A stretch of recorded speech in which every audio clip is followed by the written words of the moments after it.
Thank you, Claire. Okay, are you ready to hear a secret? Here you go. 23 ounces of water, 1 ounce of yeast, 2 ounces of sugar, 37 or more ounces of bread flour, 2 ounces of milk powder, 0.9 ounces of salt, and lastly, 1.25 ounces of shortening. There you go. It's out there, I can't take it back. I just told you my bread recipe. So it's not exactly mine, all right? Someone gave it to me, but still, it's my not-so-secret secret. And if you have encountered my presence in the halls of this building in the past 2 or so years, there's a chance that you have also encountered this recipe. It's the simplest thing ever, yet it's so complex. Deep within the gluten strands, when handed to another person in the halls, I believe that it had the power to make people a little more happy. And I could be wrong, but it's my theory. So there you go. The moral of the story is that you will succeed in life if you give other people food, especially bread. No, but what is the recipe to success? A cup of money, a teaspoon of health, a dash of good looks, a bread recipe. Obviously, you know that all of that is not the recipe to success. And the funny thing is that my recipe to success is kind of tied to my bread recipe.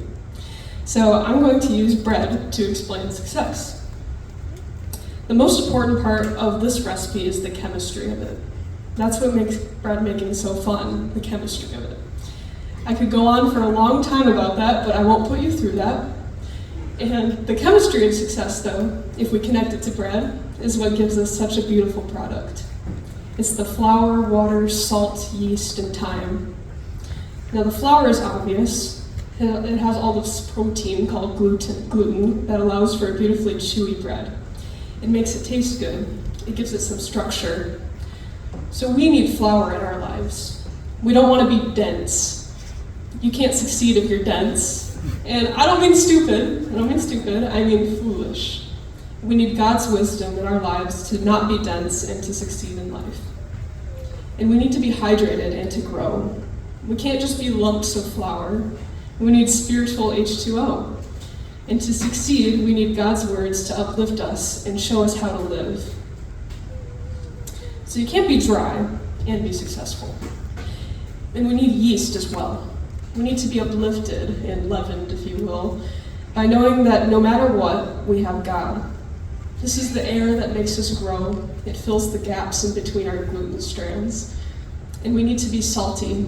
We need to possess godly virtues to ensure that our gluten strands don't end up being floppy.